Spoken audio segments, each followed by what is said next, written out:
Recién estábamos viendo, estamos con el diputado Alfonso Prat-Gay, un protagonista de todo este episodio en su primera parte, en aquellos años con Néstor Kirchner, pero quiero decir un conocedor de la cocina.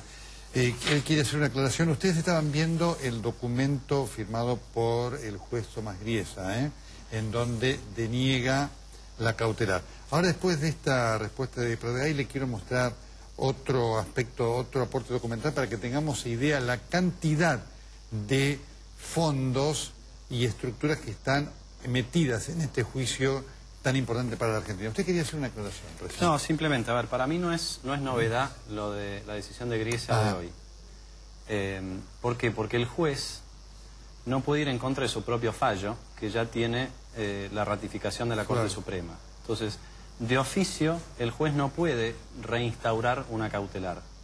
Solamente puede hacerlo si se lo pide la parte que ganó el juicio, que son los hold-outs. Buen detalle técnico. Como los hold-outs, ayer le mandaron una carta al juez diciéndole no vuelva a poner la cautelar, el juez no tenía más remedio que decir no vuelva a instaurar la cautelar.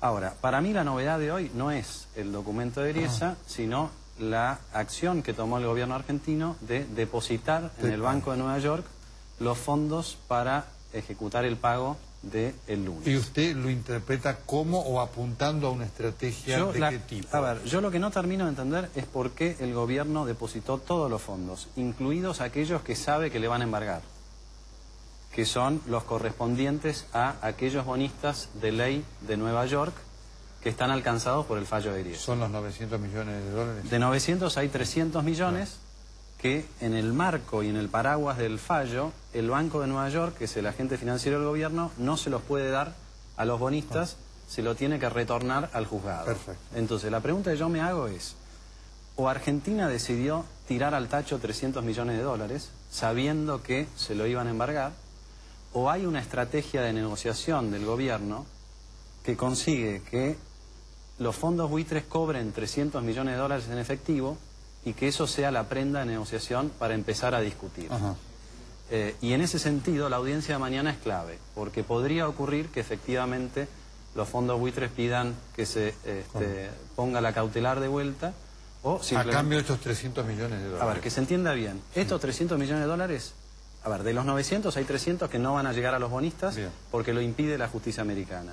La justicia americana pide que cada uno de esos dólares termine en manos de los fondos buitre. O sea que a partir de hoy hay 300 millones de dólares que cobraron los fondos buitre a cuenta de los 1.600, 1.500. ¿El resto que queda alcanza para pagarle a los bonistas a los cuales había que pagarle el 30 de junio que habían entrado en el acuerdo? Sí, el resto sí, porque la sentencia judicial solamente tiene vigencia sobre bonos de jurisdicción de Nueva York. Perfecto. No puede alcanzar bonos de jurisdicción argentina o de jurisdicción europea, porque eso estaría violando, digamos, los distintos lugares soberanos, ¿no? Perfecto. Entonces, lo que a mí me genera cierta duda es por qué el gobierno argentino depositó 900 y no 600, sabiendo que 300 no van a llegar a destino y que van a ir en vez a los fondos buitres. Mi percepción es que Argentina está negociando con los fondos buitres, que hace todo este verso para la tribuna, como lo hizo con Repsol y con el Club de París, y que pues muy probablemente termine pagando. Si así fuera, era lo que trascendió como algo de las primeras propuestas del NML, que decía, aceptamos algo en cash, casi como una muestra de buena voluntad, y después negociamos bonos. Sí, el problema es que si se hubiera hecho un pago voluntario en efectivo, esto hubiera gatillado la otra cláusula, la cláusula Rufo, y Argentina se hubiera puesto en contra no al 0,6% de este fallo, sino al 92,4% que sí entraron al canje. Perfecto. ¿Usted los conoce, el estudio de abogados que representa a la Argentina? Sí, los he tratado cuando era presidente del Banco Central. ¿Y cuál es su impresión en cuanto a la competencia, calidad, estrategia que eligieron, llegada al gobierno? Bueno, a ver, me parece que la estrategia no ha sido buena hasta ahora. Lo que no está claro es si eso es responsabilidad de los abogados o responsabilidad del gobierno, porque ellos hacen lo que les dice el cliente, ¿no? Y el cliente es el gobierno nacional, y el gobierno nacional tiene esta idea de, por ejemplo, criticar al juez y decir, al mismo tiempo que le pide al juez, reponga la cautelar, frente a Naciones Unidas, Kicillof dice, el juez es un operador de los buitres. Bueno, no sé si eso es una estrategia de los abogados, sospecho que no. Me parece que la mala estrategia es del gobierno y que los abogados ejecutan esa mala estrategia. Frente a esto, porque además era algo previsible que de lo cual usted estuvo advirtiendo en estos años que pasaron. ¿Por qué cree que el gobierno, digamos, más allá del discurso para la tribuna, se negó a esta solución que hubiera sido mucho menos onerosa que esta y mucho menos dramática que esta que estamos enfrentando hoy? Yo creo que lo que le pasó al gobierno, Nelson, es que quedó atrapado en su propio relato. Es más, casi que se autoincriminaba cada vez que iba a discutir con el juez, porque la muletilla del kirchnerismo fue una quita del 75%, los matamos a los acreedores. Entonces cuando el juez decía, mire, usted no tuvo un buen comportamiento, el kirchnerismo le decía, no, la quita fue la más grande de la historia, cuando eso no es cierto. Mi principal crítica a la negociación de la deuda de Kirchner y de Labaña en el 2005 fue que se montó un escenario en el que parecía que había una quita, pero en realidad esa quita se les devolvía a los bonistas a través del cupón del PBI. Ajá, claro. Entonces lo que yo hubiera hecho es, y de hecho fue el documento que yo presenté en el juzgado como amigo de la República Argentina, dije, mire, señor juez, acá usted está confundido por el propio discurso del gobierno nacional. El gobierno nacional dice que se robó 10 gallinas, por ponerlo de una manera, pero no se robó nada, porque pagó casi sin quita, ¿no? Y esto es lo que habría que haberle explicado al juez Griesa, que todavía piensa que somos unos defolteadores seriales, que queremos violar cuando todas en realidad normas. no somos pagadores, eso que dice la Presidenta es verdad, En realidad somos pagadores se ha pagado seriales. mucho. Entonces, ¿cómo se explica, Nelson, que con todo lo que ha pagado Argentina nos castiguen en el juzgado de Nueva York? Hay un punto muy importante que por supuesto la historia va a evaluar, ¿no? Porque usted dice algo que pasa, se pudo haber pagado menos, porque este gobierno se enorgullece de ser el que más ha pagado, cosa que es verdad, y de haber hecho la heroica de habernos ahorrado un montón de plata con estos pagos. Eso es falso, eso siempre fue falso, esa fue mi principal discusión con Labaña y con Kirchner antes del canje. Yo no entiendo cómo les regalaron el cupón del PBI a los bonistas, y es el propio gobierno el que reconoció la importancia del cupón del PBI. El gobierno dijo en el prospecto de emisión, y lo volvió a repetir después ante el juzgado, pusieron un tope a los pagos que se iban a hacer con el cupón del PBI. Ese tope era de 48 centavos por cada dólar en default. 48%. Y después el gobierno explicó por qué tenía que tener un tope. Porque si no tenía ese tope, Argentina terminaba pagando más de lo que debía.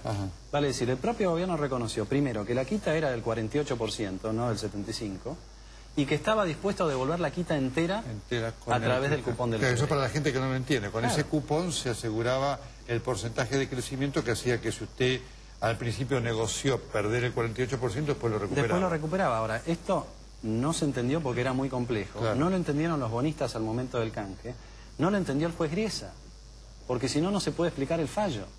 Entonces, este es el error de la discusión. Pero entonces hubo un error también de explicación de quiénes fueran los representantes del gobierno. El gobierno no supo discriminar lo que era el verso para la tribuna de lo que era un argumento en sede judicial para ganar un juicio. Quiere decir que los bonistas, finalmente, esto es muy importante lo que usted dice, porque ha pasado inadvertido. Los bonistas que entraron en el canje que arreglaron no perdieron nada, cobraron lo que tenían que cobrar. Van a terminar cobrando lo que tenían que cobrar. Lo único que resignaron fue la tasa de interés. Pero la tasa de interés de esos bonos, acuérdese, eran los bonos del megacanje, 11%, todo el mundo sabía que era insostenible esa tasa de interés. Entonces van a terminar recuperando prácticamente todo el capital y solamente con una tasa de interés más baja. Entonces casi no hubo quita, esto tiene que quedar claro. Y por insistir en una quita que no existió, es que llegamos a este fallo tan contrario a Argentina.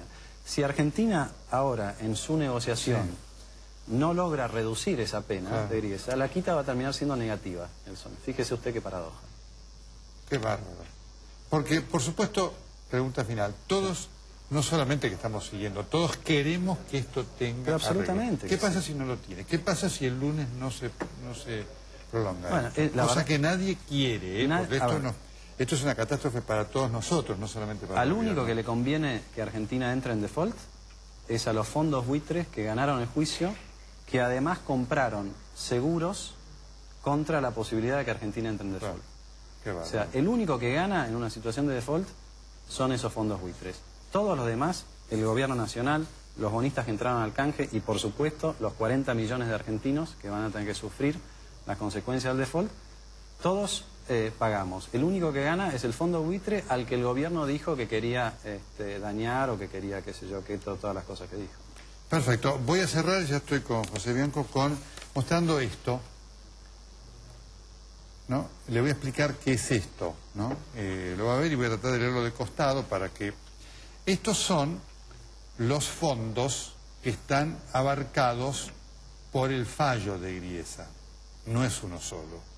Uno de ellos es NML Capital, otro Aurelius, uno es Aurelius Capital, otro es Aurelius Opportunities Fund, otro es Aurelius Capital Master, otro es Blue Angel, otro es Oligant Fund y otro es Pablo Alberto Varela y Asociados.